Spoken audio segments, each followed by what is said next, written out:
안녕하세요. 우리 6학년 친구들 반갑습니다. 명랑한 사회쌤 명쌤입니다. 우리 앞강에 이어서요. 이번 시간에도 일상생활과 민주주의에 관한 이야기를 나눌 거예요.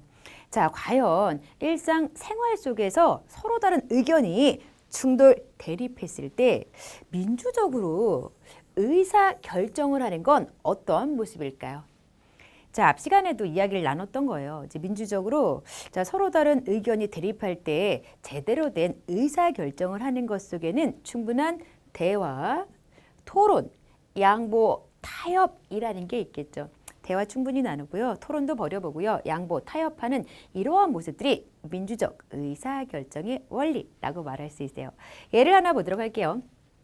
자, 쓰레기 매립장을 세우려는 문제가 발생을 해요. 소형인의 지역에서 쓰레기 매립장 건설 문제를 해결하기 위해서 주민회의가 열렸습니다. 이 주민회의에 주민 대표와 시장, 시청 공무원, 시의회 의원이 참석해서요. 이 문제를 어떻게 해결하면 좋을지 이야기를 나누었어요. 쓰레기 매립장과 함께 우리 지역에 부족한 공원을 함께 만들기로 결정을 했습니다. 이렇게 주민회의를 통해서요. 이러한 쓰레기 매립장 설립 문제와 관련된 사람들이 모여서 충분히 대화, 토론을 나누었고요. 서로 양보와 타협의 과정을 거쳐서 이 문제 해결 방안을 결정을 했죠. 소형인의 주민회의에서 대표자들은요. 대화, 토론을 거쳐서 양보, 타협을 통해 문제를 해결했습니다. 바로 이러한 모습이 민주적 의사결정의 원리라고 말할 수 있는 거예요. 이러한 과정을 거쳤을 때 민주적으로 의사가 결정되었다라고 말할 수 있는 거죠. 자, 그리고요. 충분히 대화, 토론을 거쳤고요.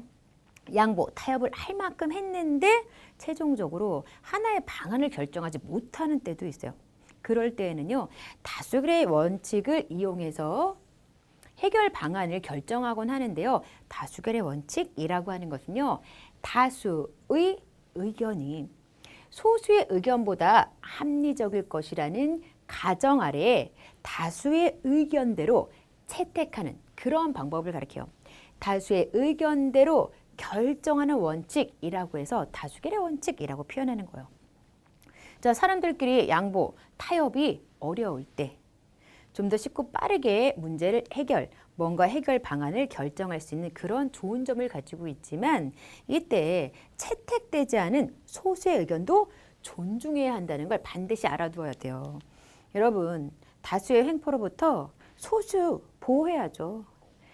다수의 의견이 항상 옳은 것은 아니기 때문에 또한 소수의 의견을 존중하는 그런 태도를 지녀야 합니다. 자, 그러면요. 우리 어떠한 경우에 다수결의 원칙이 사용되곤 하는지 사례를 3가지 보도록 할게요. 자, 일상생활에서 오늘 어디로 놀러 갈지 다수결로 정해볼까? 이런 일 가족 간에 있었던 적 없나요? 그럴 때에도 다수결의 원칙이 사용이 되고요. 그리고 학급 회의에서 체육대 종목을 어떤 걸로 정할지도 학급에 있는 친구들이 다수결로 결정을 하곤 합니다. 그 다음에 선거로 대표를 결정할 때에도요. 가장 많은 표를 얻은 사람이 대표로 당선되는 식의 다수결의 원칙이 사용되고 있어요. 자, 다음은요. 민주적인 의사결정 원리에 따라서 문제를 해결하는 과정을 좀 짚어보도록 할게요. 자, 앞에서 민주적 의사결정의 원리라는 건 충분히 대화도 나누고 토론도 해보고요. 양보와 타협의 자세를 지니는 그런 모습을 가리킨다라고 했었죠. 과연 점심시간에 운동장을 사용하는 문제 관련해서 민주적 의사결정의 원리에 따라 이러한 모습을 해결하는 건 어떠한 모습인지 살펴볼게요. 여러분, 어떠한 문제를 해결하기 위해서는요. 도대체 해결할 문제가 무엇인지 정확히 문제를 확인하는 것부터 시작해야 돼요. 자, 그냥 문제를 점심시간에 운동장을 사용하는 거 이렇게 표현했지만 구체적으로 뭔지 확인할 필요가 있겠죠. 자, 점심을 먹고 난 후 고학년 학생들이 항상 운동장을 차지하고 축구를 해요. 그러다 보니까 저학년 학생들은 운동장에서 제대로 놀지 못하는 그런 문제가 발생하고 있었어요.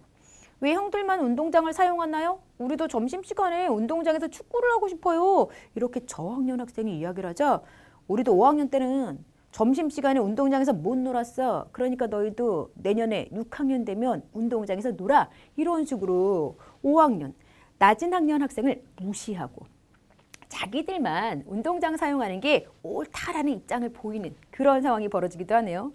그러자 그건 불공평해요. 운동장은 우리 학교 학생 모두의 것이잖아요. 너희도 내년에 놀면 되잖아. 막 이런 식의 또 입장을 보이는 고학년 학생들의 모습을 볼 수 있어요.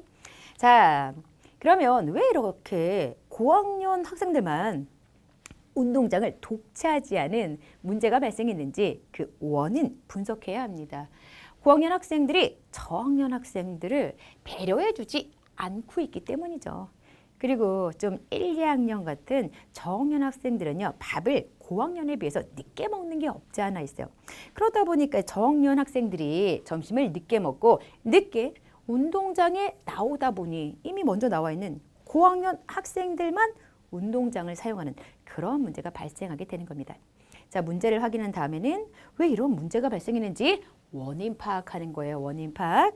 자, 이렇게 파악한 원인을 바탕으로 해서요, 문제를 해결할 수 있는 방안을 탐색하는 겁니다. 어떤 해결 방안이 제시되었는지 보도록 할게요.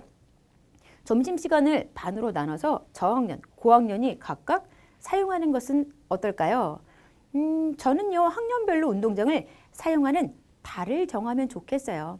뭐 3월에는 3학년, 4월에는 4학년, 5월에는 6학년, 6월에는 이런 식으로 이제 월마다, 달마다 해당 학년들이 점심시간에 운동장을 사용하는 해결 방안을 제시하고 있죠. 그리고 또 다른 친구는 학년별로 하루씩 돌아가면서 운동장을 사용하는 것은 어떨까요? 이런 식으로 달별로 사용하는 게 아니라 일별로 하루씩 돌아가면서 쓰자라는 또 다른 방안을 제시하고 있습니다. 서로의 의견이 합의가 안 되는 것 같습니다. 지금까지 나온 의견들 중에서 다수결로 정하도록 하겠습니다. 라고 하는 게 있네요. 자, 이렇게 다양하게 해당 문제를 해결할 수 있는 방안을 각각 제시하고 그 방안과 관련해서 충분한 대화를 나누는 거죠. 대화와 토론을 충분히 벌였어요. 그럼에도 불구하고 이제 하나의 해결 방안이 정해지지 않으면 마지막으로 다수결의 원칙이라는 걸 사용해서요, 하나의 해결 방안을 정하는 그런 모습이 나타나는 거죠. 그러면서 다수결의 원칙으로 학년별로 하루씩 돌아가며 운동장을 사용하자는 의견이 채택됩니다. 이렇게 해결 방안이 결정되면요, 당연히 해결 방안은 모든 학생들이 실천에 옮김으로써 그동안 고학년만 운동장 사용했던 이런 문제가 차츰차츰 해결되는 거죠. 자, 우리 민주적 의사결정 원리에 따라서 운동장 사용 문제와 같은 이러한 모습을 해결하는 과정을 쭉 살펴봤어요. 뭐가 문제지? 문제부터 정확히 확인했고요. 이러한 문제가 발생하게 된 원인이 뭐지? 원인을 파악했어요. 그 다음에는 다양한 해결 방안을 탐색했죠. 그 다음에는요, 뭐 다수결의 원칙 등을 사용해서 최종적으로 해결 방안을 결정합니다.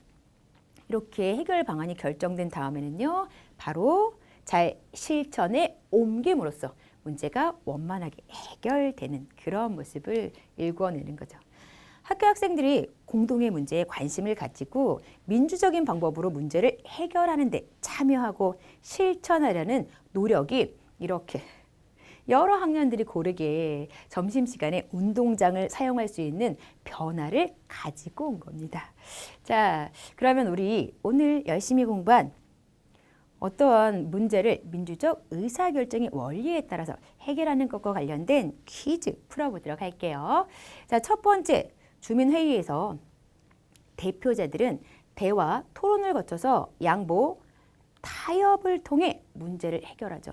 이때 나오는 대화, 토론, 양보, 타협이라고 하는 게 이제 민주적으로 의사결정을 하는 원리에 해당하잖아요.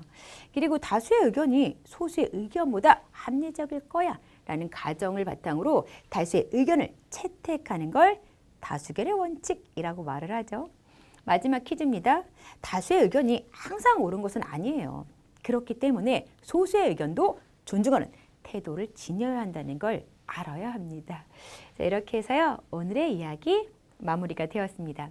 우리 친구들 이번 시간에도요, 열심히 공부하느라 수고 많았어요.